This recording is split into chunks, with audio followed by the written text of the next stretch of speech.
Assalamualaikum warahmatullahi wabarakatuh. Selamat jumpa di LPK Samwa, rumah kreasi tempat menggali potensimu. Ayo belajar desain grafis CorelDRAW bersama LPK Samwa untuk meraih mimpimu. Mudah-mudahan yang saya harapkan setelah mengikuti materi ini mampu mengoperasikan perangkat lunak desain grafis CorelDRAW.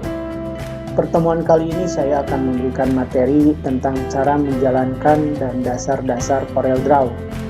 Baik, kali ini langsung saja kita simak bagaimana menjalankan CorelDRAW. Untuk membuka CorelDRAW ada beberapa langkah yang dapat kita lakukan, di antaranya adalah cara pertama. Cara pertama ini adalah langkah dasar untuk menjalankan semua aplikasi. Yang salah satunya sekarang mau dipraktekkan adalah aplikasi desain grafis CorelDRAW, yaitu dengan cara klik start yang ada pada text bar, pilih program CorelDRAW Graphic Suite X7, klik satu kali aplikasi CorelDRAW X7. Itu langkah pertama untuk menjalankan aplikasi desain grafis CorelDRAW. Cara kedua untuk memanggil aplikasi CorelDRAW yaitu dengan cara klik dua kali shortcut yang ada pada desktop yang bertuliskan CorelDRAW. Tunggu proses menjalankan CorelDRAW. Setelah itu maka akan muncul jendela CorelDRAW dengan tampilan menu Welcome to CorelDRAW. Untuk membuat lembar kerja dapat dilakukan dengan beberapa cara, yaitu klik New Document pada Welcome Screen. Cara kedua, cari file pada menu bar, kemudian pilih New. Dan cara ketiga, menggunakan keyboard dengan menekan tombol Ctrl plus N berbarengan. Biasanya kalau kita baru menjalankan aplikasi desain grafis CorelDRAW, langsung saja pilih New Document pada Welcome Screen CorelDRAW. Setelah memilih salah satu cara yang barusan dijelaskan, langkah selanjutnya yaitu mengatur lembar kerja sesuai kebutuhan. Sebenarnya lembar kerja dapat diatur belakangan, tetapi alangkah baiknya melakukan pengaturan lembar kerja di awal. Dalam kotak dialog di bawah ini ada kolom name. Ini adalah kolom untuk memberikan nama dokumen baru apa yang akan kita kerjakan. Misalnya kita isi dengan latihan 1. Di bawahnya ada preset destination, menentukan daftar tujuan pengaturan lembar kerja untuk dokumen yang kita buat. Misalnya di sini ada default CMYK, ada web, default RGB, ada CorelDRAW default, ada custom. Misalnya kita CorelDRAW default aja klik. Nah, di bawahnya ada size, berisikan ukuran-ukuran kertas yang sudah berstandar internasional. Misalnya kita klik, di sini ada pilihan, banyak pilihan, ada A4, ada A5, ada B1, B4, ada legal, ada F4. Hampir semua jenis ukuran kertas dapat dipilih di sini. Misalnya kita klik A4. Nah, ada wide height. Kita dapat menentukan sendiri ukuran lembar kerja yang kita inginkan dengan mengisi wide lebarnya berapa, height tingginya berapa. Tinggal kita isi misalnya 20. Untuk tingginya misalnya 32.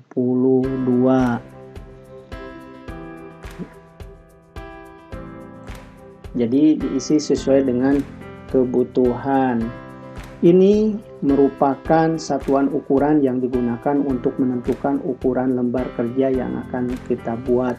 Misalnya ada inch, ada milimeter, ada pixel, ada sentimeter, dan lain-lain. Tinggal pilih sesuai apa yang kita butuhkan, misalnya milimeter. Nah, di bawahnya ada layout. Terdapat dua pilihan orientasi lembar kerja, yaitu portrait atau landscape.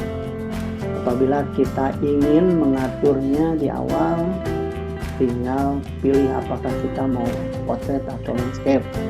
Nah, di bawahnya number of page. Number of page ini kita dapat menentukan berapa page atau halaman yang kita buat dalam satu dokumen. Jadi tinggal diklik di sini maunya berapa, 3, 4, 5, atau kita ingin kembali misalnya 1, tinggal diklik lagi yang bawahnya itu. Nah, di bawahnya lagi ada primer color mode untuk menentukan mode warna utama untuk dokumen kita. Mode warna yang kita pilih akan mempengaruhi bagaimana warna dicampur bersama-sama dalam efek seperti blend dan transparan. Di sini pilihannya ada RGB dan CMYK. Tinggal pilih RGB atau CMYK. Misalnya kita pilih RGB saja. Kemudian ada rendering resolution. Ini menentukan render resolusi yang menggunakan gambar yang akan kita buat, dan semakin besar juga ukuran file gambar. Begitu juga sebaliknya. Di bawahnya ada preview mode untuk memilih model tampilan kerja kita saat mendesain. Nah, untuk tombol-tombol yang lainnya kita abaikan saja, kemudian klik OK. Ini adalah tampilan area kerja CorelDRAW. Kita mengenal komponen CorelDRAW. Di sini ada title bar. Title bar merupakan judul untuk program yang sedang aktif atau file yang digunakan. Tadi kita sudah membuat dokumen baru dengan nama latihan 1, maka munculnya di title bar. Ini adalah title bar. Kemudian menu bar berisi perintah-perintah menu yang terdiri dari 12 menu. Untuk mengoperasikan menu-menu tersebut, klik menu yang dituju atau menggunakan tombol shortcut. Tinggal klik. Nah, ini muncul menu file gitu. Kemudian di bawahnya ada toolbar. Adalah kumpulan tool-tool yang digunakan untuk mempermudah dan mempercepat kerja. Hanya klik satu kali pada toolbar tersebut tanpa harus membuka perintah menu. Misalnya kita mau membuka dokumen, kita klik, akan muncul kotak dialog open dokumen gitu. Nah, sekarang property bar. Property bar digunakan untuk menampilkan properti dan fungsi masing-masing toolbox. Jadi di sini akan berubah-ubah sesuai dengan fungsi dari toolbox ini. Misalnya kita klik kotak, maka akan berubah properti barnya. Gitu. Itu fungsi dari property bar. Kemudian di sini ada toolbox berisi ikon-ikon yang melambangkan piranti-piranti yang dapat dipilih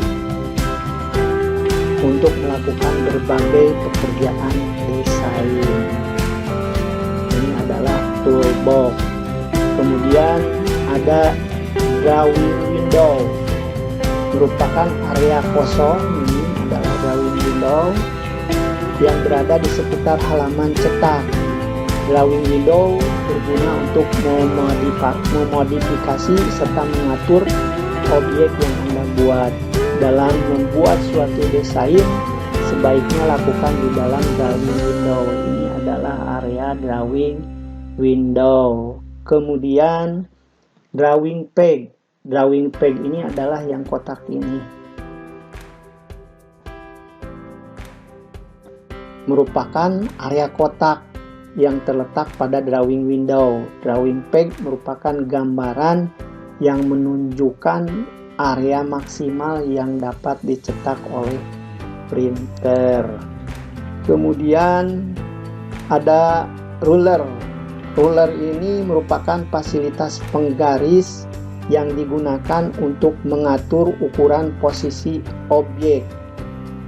Ruler terletak secara vertikal dan horizontal. Itu. Kemudian ada docker. Docker ini adalah posisinya di sebelah kanan. Ini bisa dihilangkan, bisa ditampilkan. Docker merupakan area untuk mengoperasikan efek-efek gambar. Ini ada di menu Windows, kemudian Docker bisa diklik, bisa ditampilkan atau bisa dihilangkan dengan diklik.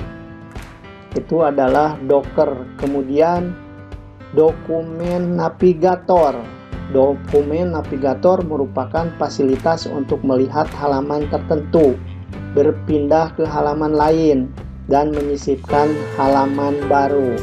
Ini adalah dokumen navigator. Ini untuk melihat kita kerja di page berapa. Karena ini cuma satu, berarti di sininya 1/1. Kalau misalnya kita ditambah page 1 lagi, maka berarti ya kerja kita adalah di page 2. Ini yang aktif. Kalau kita klik sini, maka muncul 1/2, berarti halaman 1 dari 2 halaman ini. Kalau ini berarti di halaman 2. Gitu. Untuk menghilangkannya tinggal klik delete page. Itu adalah dokumen navigator. Kemudian ada navigator. Navigator merupakan toolbox kecil yang terletak di sudut kanan bawah, berfungsi untuk melihat display desain dalam bentuk kecil. Ini adalah navigator. Nah, gitu. Terus kemudian ini ada color palette. Merupakan fasilitas untuk memberi warna pada objek yang dibuat. Misalnya kita ini kotak ini kita kasih warna. Ini adalah color palette. Kemudian ada lagi status bar. Ini status bar. Berfungsi untuk menampilkan informasi tentang objek pada halaman aktif. Ini kelihatan kan? Ini kotak ini warnanya kuning gitu kan.